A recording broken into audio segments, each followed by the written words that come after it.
బ్రాహ్మణ సేవా సమాజం నుంచి ఈ యొక్క ఆధ్వర్యంలో పురోహిత సంఘం అమలు చేస్తూ ఉన్నారు. ఈసారి పట్టణ పురోహిత సంఘం లేకపోవడం అంటే భావన లేకపోవడం కాకపోవడం వల్ల బ్రాహ్మణ సేవా సంఘం జిల్లా ఆధ్వర్యంలో కార్యక్రమాలు నిర్వహించి విజయం చేస్తూ ఉన్నారు. కానీ పేరు పట్టుకోవాలి. నిజంగా చాలా సంతోషం. ఇప్పటిదాకా బ్రాహ్మణ ఐక్యత, బ్రాహ్మణ సంఘ అభివృద్ధి ఏ విధంగా జరగాలని కానీ మనం మాట్లాడాం. ఆ విషయంతో రాబోతున్నాను. సంఘాలు ఏర్పడిన తర్వాత సంఘంలో ఉన్న సభ్యుల బాగోగులు చూడడానికి వాళ్ళ అభ్యర్థులు పడవలసిన బాధ్యత సంఘాల నాయకులు. కానీ దురదృష్టం, సంఘం ఏర్పడిన తర్వాత ఆధిపత్య పూర్వం మనం పోరాడుతున్నాం. సంఘం పెట్టిన ఆధిపత్య పూర్వం కాదు. ఎవరైనా సరే తమ సంఘ సభ్యులకు ఏమైనా ఇబ్బంది అయితే, ఏమైనా ఆపద వస్తే సర్వకాల సర్వావస్థ లేదు. ఏదో ఒక రోజు కరోనా వచ్చిందని కాదు, ఏదో ఒక రోజు వాళ్ళకి జ్వరం వచ్చిందని కాదు. ప్రతి వ్యక్తి కూడా ఇప్పుడు సమాజంలో ఏదో ఒక రూపంలో ఇబ్బందిగా ఉంది. మనం కూడా పురోహితులు, బ్రాహ్మణులు. కానీ ఈ సభ్య సమాజంలో సభ్యులు రకరకాల బాధలు మనకు ఉంటాయి. ఈ మధ్య నాయకుడు ఒక వ్యక్తి వచ్చినాడు, మన బ్రాహ్మణ దగ్గర నాకు డిమాండ్ చేసినాడు. అతను ఒక దగ్గర డబ్బులు తీసుకున్నాడు, 2-3 లక్షల రూపాయలు. ఇంట్లో ఇబ్బంది ఉంది, వడ్డీ కట్టకపోతారు అవతల వారు పెద్ద వ్యక్తి, పేద వ్యక్తి చెప్పాలి.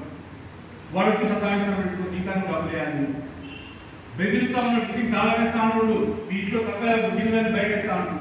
ఎటు పారిపోక నడుపుతారు చెప్తే నేను వెళ్ళి కూర్చోబెట్టి మాట్లాడి పిలిపించి మళ్ళీ ఒక సెటిల్మెంట్ చేస్తే నాకు బాగా ఉన్నాడు. మళ్ళీ వాడు మళ్ళీ ప్రేరించబడుతున్నాను. ఎందుకంటే ఇది వీకు, ఈ నెంబర్ ఎవరు లేరు, ఈ పురోహితం వెళ్ళిపోయిందో నాకు తెలవలే, నాకు అర్థం కాలేదు. ఎందుకు ఈ విధంగా చేస్తా ఉన్నారు పురోహితం చెప్పకపోయినా అంటే ఎవరు పట్టడం అంటే మళ్ళీ నేను వెళ్ళి పోలీసు చూపించి మన ముగ్గురు ధరించి మన కార్యక్రమం వస్తే అంటే సమాజంలో మనం సేవ చేసుకోవడం కాదు. సమాజంలో ఇతరుల ద్వారా మనకి ఏమైనా ఇబ్బందులు వస్తే మనం ఉన్నామని చెప్పి ఆ వ్యక్తికి మనం ధైర్యంగా నిలవాల్సిన బాధ్యత ఎంతమంది చేస్తా ఉన్నారు. నేనైతే బ్రాహ్మణ అధ్యక్షుడిగా సూర్యాపేటలో నాకు తోచింది, నాకు చేతనైంది, నా దృష్టికి వచ్చింది తప్పనిసరిగా నేను చేస్తానన్న అధికారం కూడా. ఇంకొక విషయం ఎంత చెప్పాలి. ఇప్పటిదాకా జిల్లా కమిటీ కాంగ్రెస్ నాయకులు రకరకాల సంబంధిస్తున్నాను. నేను ప్రప్రథమంగా బ్రాహ్మణుని మీ ప్రతినిధినే తర్వాతనే Congress party of course Congress party నాయకునే కాదలేదు. ఈ గడప దాన్ని బయటకు వెళ్ళి బ్రాహ్మణ కళ్యాణం దాన్ని బయటకు వెళ్తే మన కార్యక్రమాలు కాకుండా ఇతర కార్యక్రమాల్లో రైట్ నేను నాయకుడిని, కాంగ్రెస్ పార్టీ నాయకుడిని. అది ఖచ్చితంగా నేను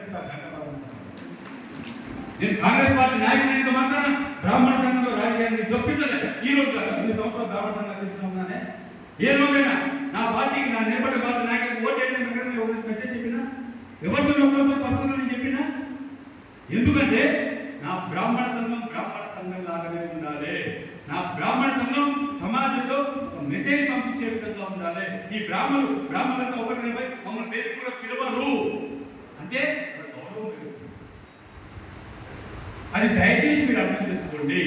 నేను ఎన్నడూ కార్యక్రమ సమాజం ఎందుకు పనిచేసిన అనుకుంటున్నాను. ప్రతి వాళ్ళు అన్నట్టున్నారు ఎప్పుడు ఇదే పేరు సార్ నా ఇంటికి వచ్చి 2 సంవత్సరాలు పెద్ద పనిచేయాలి ఏమైనా కార్యక్రమ సమాజం ఎందుకు పెట్టట్లేదు బాధేసింది. నాకు కూడా మనసులో ఉండింది. కార్యక్రమ సమాజం జబర్దస్త్గా పెట్టాలి. ప్రతి సంవత్సరం బ్రహ్మాండంగా తెలంగాణలో కాదు ఆంధ్రప్రదేశ్లో ఉన్న నాయకులందరినీ కూడా పిలిచి పిలిపించి కార్యక్రమ సమాజం చేసిన సందర్భం చాలా. ఎందుకు పని చేసిన అనుకుంటారు. నేను మొదలు పెట్టగానే రాజకీయ నాయకులు పిలవాల్సిన పరిస్థితి వచ్చింది. మన బ్రాహ్మణ సంఘంలోనే కొంతమంది దయచేసి ఎవరు తప్పర్థం చేసుకోకండి, ఇతరత్ర కార్యక్రమాలు పిలుస్తూ ఉన్నారు. పిలిచినప్పుడు వారు వస్తూ ఉన్నారు, మంచిగా రిసీవ్ చేసుకుంటా ఉన్నారు. నేను కూడా కార్యక్రమాలు పాల్గొన్నాను. కానీ నా అంతటా నేనే ఇంత కార్యక్రమం చేపట్టి రాజకీయ నాయకులు నేను పిలిస్తే అది నేను తప్పుదారి అంటే నేను మరొకసారి విజ్ఞప్తి చేస్తా ఉన్నాను.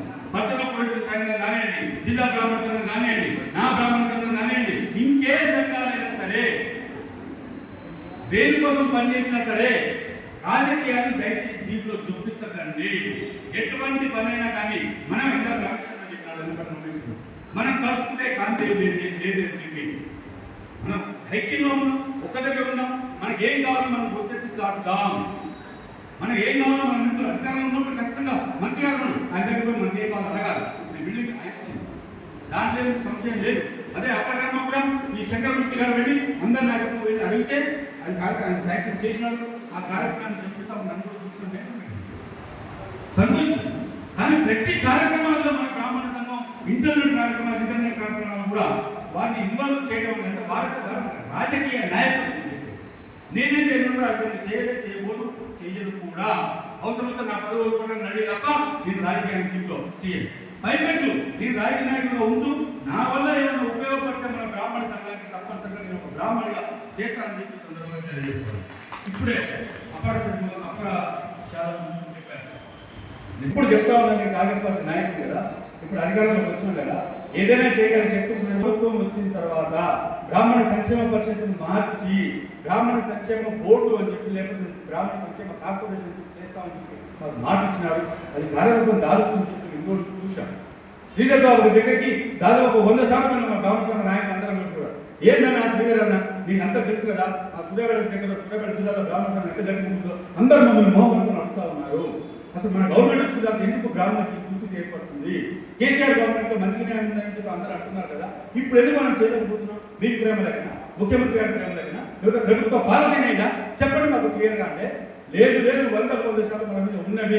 ముఖ్యమంత్రి గారు ఈ సంక్షేమ పరిషత్ అని చెప్తే కొన్ని రకాల ఇబ్బందులు ఉన్నాయి, దాన్ని మార్చి ఈ యొక్క కార్పొరేషన్ సంక్షేమ కార్పొరేషన్ మీద చేస్తే పూర్తి కాలం చేయడం డైరెక్టర్ నియమించి వాళ్ళకే కొన్ని పరిస్థితి చట్టబద్ధత కల్పిస్తే బాగుంటుంది అని చెప్పి ఆలోచన చేద్దాం. ఆ కార్యక్రమం ఏ విధంగా ఉండాలని చెప్పి నాకే ఒక చెప్పారు, నేను దాని గురించి ఆలోచన చేస్తా ఉన్నా.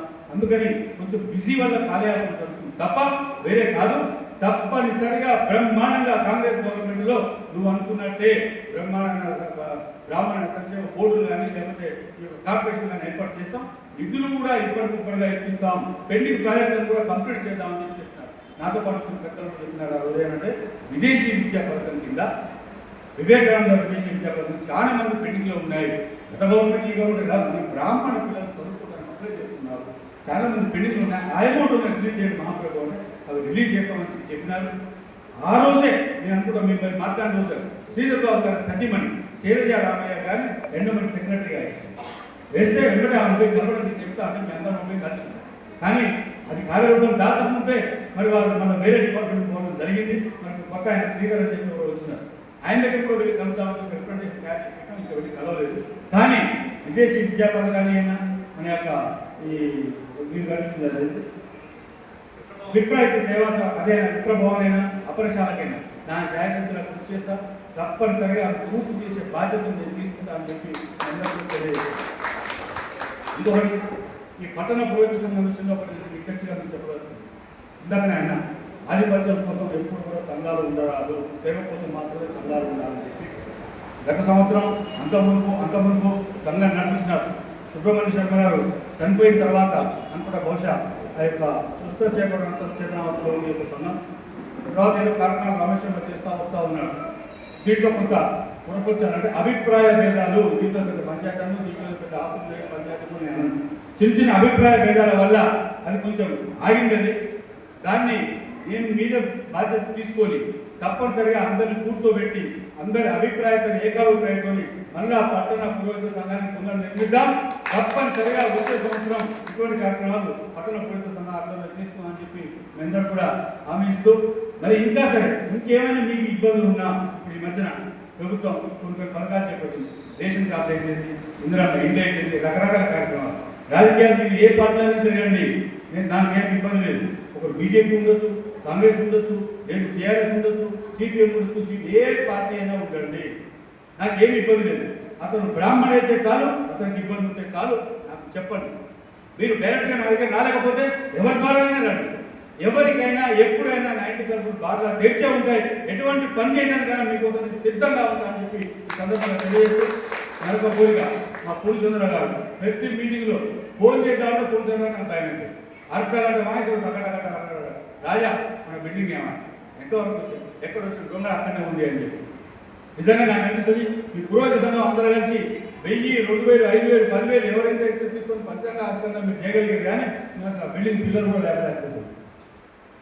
అంటే నేను సమయం ఇవ్వలేక ఎవరి పనులు వాళ్ళకు ఉండి ఎవరిలో వాళ్ళకు ఉండి కొంచెం బిజీగా ఉంటాం అయిపోయింది. కానీ దానిలో చేయాలని లేకపోవడం కాదు, పూర్తిచంద్ర గారు నేను ఆలోచిస్తున్న సమాచారం తప్పనిసరిగా అది పూర్తి చేద్దాం పూర్తిచంద్ర గారు. కానీ మనందరం కూడా ఏకాభిప్రాయంతో ఉండాలి. నేను పిల్లలు వేసి రేపు వేద్దామంటే కాదు 3 రోజులు సాగేద్దామంటుంది. అది సాధ్యంగా మన చేతిలో ఇవ్వద్దు. ఏమైనా దాతలు ఇస్తామంటే ఎంత ఇస్తామో అంత తీసుకొని మనం కార్యక్రమం చేయగలగాలి. వచ్చేది 100 అయినా మనం ఆలోచన చేసి 10,000 ఆలోచన చేస్తే అది తప్పుడు విధానం. అందుకనే మనం డెవలప్ కాకుండా ఈ విధంగా ఉంటుంది. తప్పనిసరిగా ఒక ఎస్టిమేట్ వేద్దాం. 15 లక్షలు 10 లక్షలు రేట్ల కోసమైనా మొత్తం మన 30 వేలు తీసుకొచ్చి ఏర్పాటు మనం చేద్దాం. తర్వాత స్లాబుల మీద స్లాబ్ వేసుకుంటే వేద్దాం. కానీ నా ఆలోచన తిరిగి అది తప్పనిసరిగా పూర్తి చేద్దాం. వచ్చే సంవత్సరం మళ్ళీ పంచాంగీకరణ వరకల్లా ఖచ్చితంగా ఆ రేపు వేద్దామని చెప్పి దానికి ఎందరో సహకరించాలని తొందరగా మనం చేస్తూ మరి ఎటువంటి కార్యక్రమాలు ఎప్పుడు ఎక్కడ చేసినా నా తోడ్పాటు మీకు ఉంటుంది. రమేష్ గారు ఫోన్ చేశారు, డాక్టర్ గారు ఎల్లమల్ల రమేష్ గారు ఇంకా మిత్రులు ఫోన్ చేశారు. అన్నా మరి రేపు ఈ కార్యక్రమం నువ్వు వస్తున్నావా అని నాకు ఆశ్చర్యం అనిపించింది.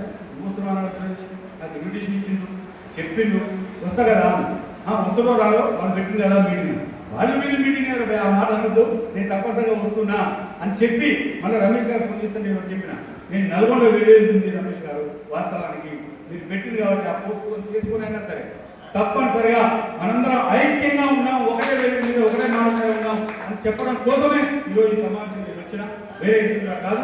మీరు కూడా అదే భావంతో ఉందని చెప్పి తెలియజేస్తూ నాకు ఇచ్చిన అవకాశం అందరూ కూడా మరొకసారి హృదయపూర్వక నమస్కారం తెలియజేస్తూ థ్యాంక్ యూ.